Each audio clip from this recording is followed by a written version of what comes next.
For more than 35 years, Atlanta tunes in to Money Talks. For more information on 401ks, mortgages, retirement, and investment strategies, tune in and listen to Money Talks hosted by Hensler Financial, airing Saturdays, 10 a.m. on AM 920 The Answer.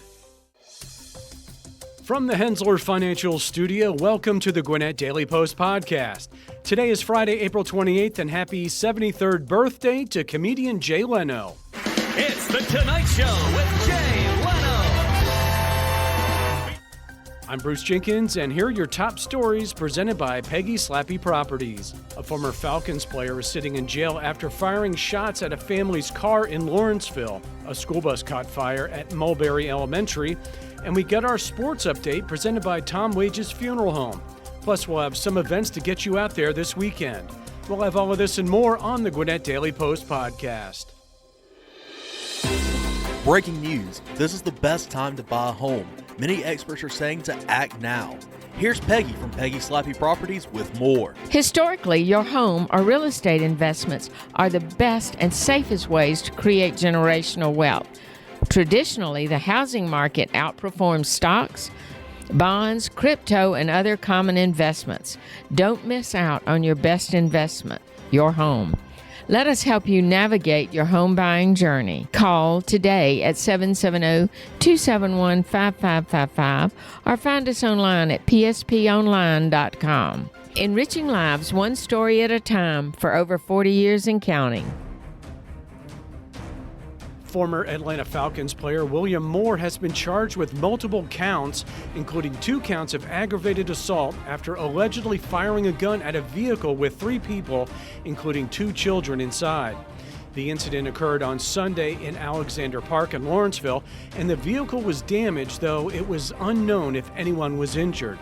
Moore played for the Falcons for 7 seasons before retiring in 2015. He was booked into the Gwinnett County Jail on Sunday, where he remains held. A school bus caught fire outside Mulberry Elementary School in Gwinnett County on Monday morning. The driver noticed increasing heat under the dashboard and pulled over before evacuating the students from the bus. Shortly after, the bus caught fire, but no one was injured in the incident. The fire department quickly extinguished the flames, and Georgia Milestones testing was suspended for the day. School officials have reassured parents that counselors are available for any students who may need support.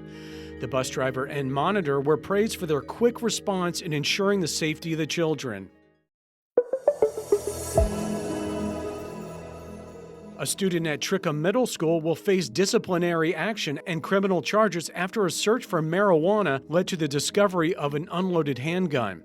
A staff member had raised concerns about the student and alerted administrators. The student was brought to a secure location and their bag was searched, where marijuana and a handgun were found.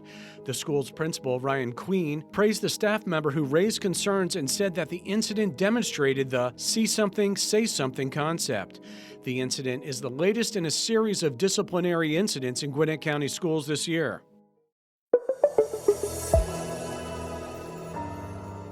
The Livesey family, a prominent black family in South Gwinnett that has owned more than 100 acres of land for more than 100 years, may lose over 10 acres of their land through eminent domain for a historical park. The plan was met with backlash from the Livesey family's supporters, some of whom held up signs saying, "Hands off the promised land." While the county has since retreated from using eminent domain, supporters of the Livesleys and the broader Promised Land community believe that the county is not yet finished with their attempts to obtain the land. There are concerns that Gwinnett County plans to recreate McGuire's plantation and squeeze out the history of the Livesleys and the post-Civil War black community that made a home in the Promised Land area. Stay connected with your community and honor those who have passed with the latest obituaries from Gwinnett County, Georgia, brought to you by Tom Wage's Funeral Home, providing compassionate care and support during life's most difficult moments. Today we honor Pamela Pam Booth Moon, James M. Kelly, and Sandra Lucille Tollison. Tune in for the latest updates on the Gwinnett Daily Post podcast. Everyone is worried about inflation, and for many on a fixed income, Tom M. Wage's Funeral Service pre-funding funeral prearrangements allows you to beat inflation. Because we put your money in a trust, Tom M. Wages is able to guarantee your family will not have to pay the future costs of goods and services, regardless of how much it increases in the future. Prices will always go up. A sure way to save money and beat inflation is to pre-fund your prearranged funeral today. Let the family service professionals at Tom M. Wages in Snellville or Lawrenceville help you. Call Tom M. Wages at 770-978-3200 or email Jim at wagesfuneralhome.com. Tom M. Wages, the most respected and requested funeral home in Gwinnett County. We sat down with Lauren Livesay and Colin Cappy, second-generation employees of Kia Mall of Georgia, and asked them what makes Kia Mall of Georgia different. We are family-owned and operated. We have been here for going on 29 years. We take everything to heart here, and all of our hard work is what we put into it as a family. Not every other business has that. Been here in Beaufort for 25 years, selling cars to anyone that wants one. The reasons why you would come to a small family-owned dealership, you get that sort of family experience. Kia Mall of Georgia, making a difference in the lives of their customers. Go see them on the lot at 4180 Buford Drive in Buford or visit them online at kiamallofgeorgia.com. And now, GDP Sports editor Will Hammock joins us for our GDP Sports Update presented by Tom Wages Funeral Home. And we're back with Will Hammock, the editor of the Gwinnett Daily Post Sports section, for our Gwinnett Sports Update presented by Tom Wages Funeral Home. And Will, we're going to start off with some Major League Baseball talk. And no, we're not going to talk about the Braves. We're actually going to talk about a division rival and a local player who's making some noise up north. Yeah, Brandon Marsh. He's a Buford grad, having a great season so far with the Phillies. He was a second-round pick of the Angels and considered a top prospect by them. Still only 25. But he kind of got a fresh start with the Phillies. He had some injury woes he dealt with when he was with the Angels, but he really is coming on with the Phillies. Made a nice run with them in the postseason last year. He had 11 homers and 52 RBIs between the two teams last year. And this year he's really taking it up a notch. He's hitting 357, 4 home runs, 13 RBIs. He's leading the majors in triples with 4. He's leading the majors in slugging percentage and OPS. Just a really good player, tall, athletic outfielder. Has been a really big find for the Phillies. He's like I said, athletic kid, great football player in high school. He comes from an athletic family. His sister Erin was an All-American track and field athlete at Duke, and just a couple of great kids in that family, great athletes, and it's exciting to see what Brandon can do as he goes forward in his career. And you know that this year, whenever the Phillies come to play in Atlanta, he's going to get 1 million requests for people wanting tickets. So definitely sure. It'll be exciting to see whenever the Phillies and Braves get to match up this year. It should be fun and always fun. I mean, just another great athlete coming out of Beaufort, which is should be a surprise to no one. Yeah, it's tough to root for the Phillies, but I think a lot of folks around here root for the Phillies because at least root for Brandon just because what kind of kid he is, what kind of family he comes from. So it's great to see him succeed. We'll flip over and Mill Creek is becoming a pipeline for North Carolina. Let's talk about that. Yeah, we just talked about Aiden Banfield, offensive lineman from Mill Creek, committing a couple weeks ago to North Carolina. His teammate Jaden Patterson has committed there as well, committed this past week. He's one of Gwinnett's top track athletes, a kid that runs really well. He's a 6'2" defensive back, can play corner or safety. I think he probably projects as a safety at college, but had 55 tackles, 13 pass breakups for their state championship team last year at Mill Creek. But I think what stood out to most people last year was what he did on special teams. He blocked 4 field goals, one in the state championship game that was returned for a touchdown. Teams only kicked to him 6 times on kickoffs last year, but he returned 2 of those for touchdowns. So anytime he catches it back there, he's a danger to go all the way on a kickoff. And he's part of a really big, what's now a junior class, going to be a senior class at Mill Creek with a lot of talent that played a huge role in that state championship run. So I think they're going to be pretty good again next year. And they're certainly not done with Division I recruits out of that school. That they'll probably be one of the teams to watch in Gwinnett County in this upcoming season. I mean, obviously exciting for all these players and definitely, you know, UNC probably thinking that, hey, they've already got 2 guys from Mill Creek. Maybe they get a few more out of this. So always fun to see that kind of stuff happen for the local kids. Yeah, definitely. Those are all good kids. I mean, both Jaden and Aiden are great kids, and I think they're not. UNC's not done recruiting Mill Creek. I think they're got some interest in another kid or two over there. So we'll see how that plays out. Absolutely. So our last thing, we got a few new head coaches, one on the baseball diamond and one is going to be at Mill Creek, but for softball. Yeah, starting with the baseball, Jonathan Wyman, he was the interim head coach at Hebron this year. Did a nice job and took him to the state playoffs. He's kind of a last-minute appointment, promoted from an assistant coach position.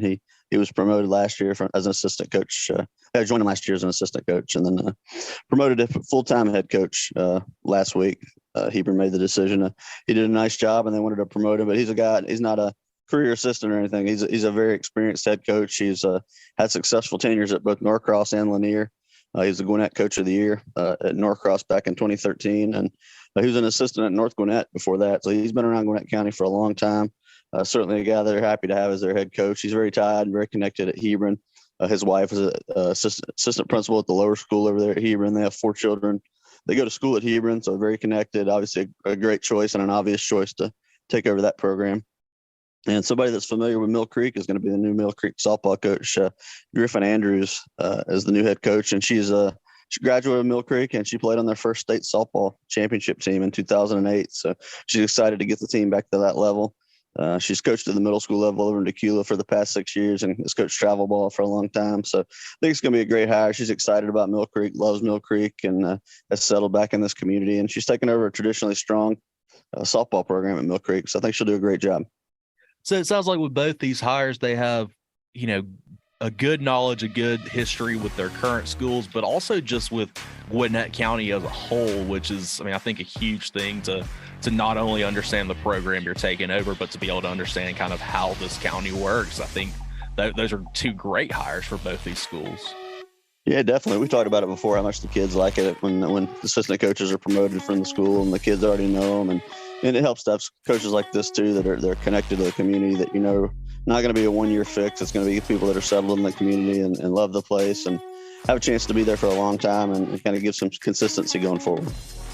Absolutely. Well, Will, as always, I appreciate you coming through and talking, and look forward to hearing more about this as we get closer to football and as we continue through the baseball playoffs.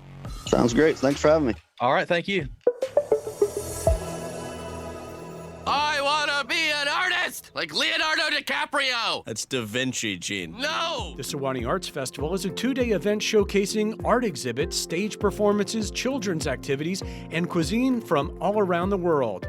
The festival will take place at Sewanee Town Center and will focus on visual arts, featuring more than 120 regional artisans selling their creations. There will also be on-site demonstrations by glassblower Kelly Robertson and woodworker Lee Bembry, as well as a kids zone and emerging talent tent showcasing young artists. The festival will also feature entertainment on the Town Center Park stage and a writer's tent highlighting literary arts. A variety of food options will be available, and the festival will conclude with the unveiling of the Ultimate Participation Trophy Project, a temporary art piece made from donated trophies by artist Phil Proctor.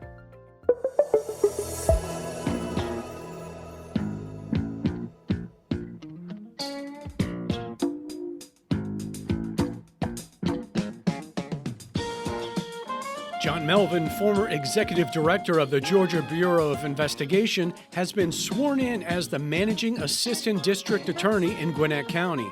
Melvin, who resigned from his position at the GBI last month, has over 28 years of prosecution and legal experience, including 5 years at the GBI, where he served as chief of staff, assistant director, and executive director. Before joining the GBI, Melvin worked as a prosecutor in the Cobb County's DA's office and taught at Emory Law School and Atlanta's John Marshall Law School. In his Facebook post, Melvin expressed his excitement to return to the profession of law and serve as a managing district attorney in Gwinnett County, which has a population of 1 million and is one of the most diverse counties in the United States.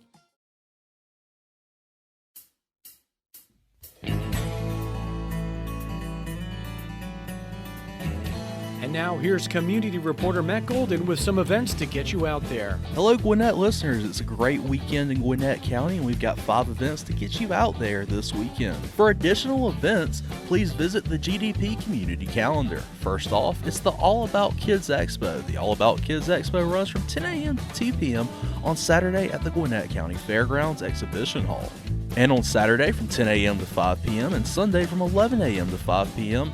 it's the Duluth Spring Arts Festival at the Duluth Town Green. Festival features up to 60 painters, photographers, sculptors, leather and metalwork, glass blowers, jewelers, and crafters. The event will offer artist demonstrations, live acoustic music, a children's play area, plus festival foods and beverages with healthy alternatives. For more information, please head over to DuluthArtsFestival.com. As we mentioned earlier, it's also the Swanee Arts Festival. Saturday from 10 a.m. to 6 p.m. and Sunday from 10 a.m. to 6 p.m. at the Swanee Town Center Park. This festival features a juried exhibition of fine art and crafts from vendors across the area. The event features high-quality arts of various media, including painting, ceramics, photography, sculpture, wood, jewelry, and glass. There will also be live artist demonstrations, stage entertainment, and a kids' animation academy.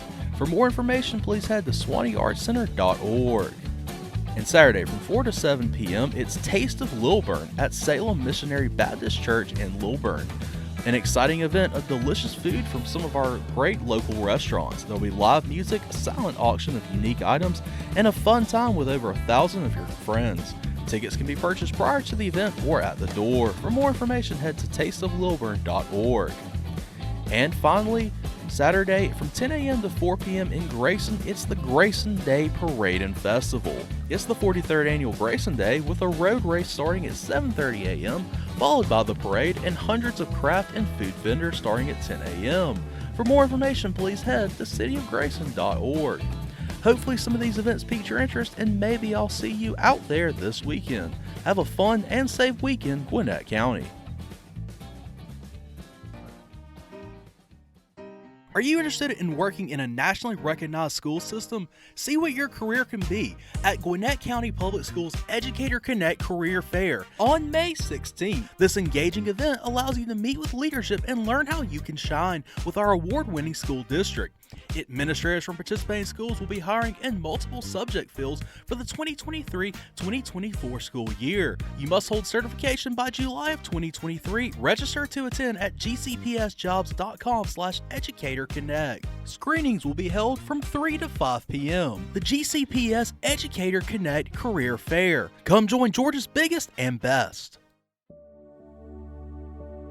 The City of Lawrenceville welcomes back DTL Happenings, the free pop-up event series dedicated to building community through engaging experiences.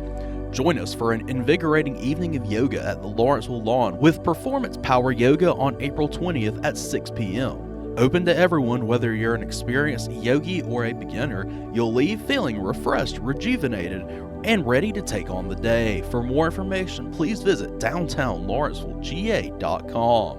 DTL Happening Yoga on the Lawn, April 20th, 2023, 6 p.m. to 8 p.m. at the Lawrenceville Lawn.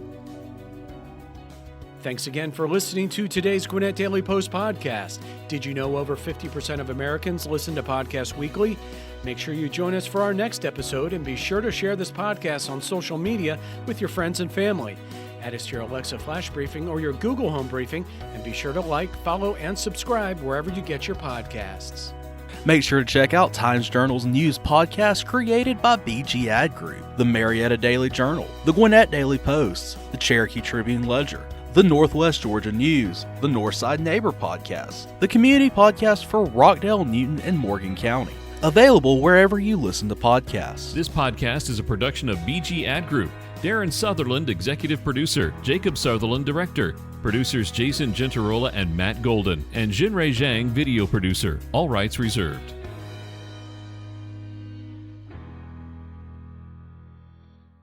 Cookie cutters are for the kitchen, not your wallet. You don't have to settle for generic. Our advisors go beyond customizing your portfolio. We match your investments to the financial plan we design around you, your goals, your time horizon, when we design a plan around you. Learn about our integrated approach to wealth. Contact the experts at Hensler Financial, 770-429-9166, or hensler.com, HENSSLER.com. For more than 35 years, Atlanta has been tuning in to Money Talks, your trusted resource for your money, your future, your life. Every week, our financial experts answer your questions on personal finances, stocks, or the economy. The Money Talks hosts take an in-depth look at a variety of money and financial matters, including 401ks, mortgages, retirement, and investment strategies. Tune in and listen to Money Talks, hosted by Hensler Financial, airing Saturdays 10 a.m. on AM 920, The Answer.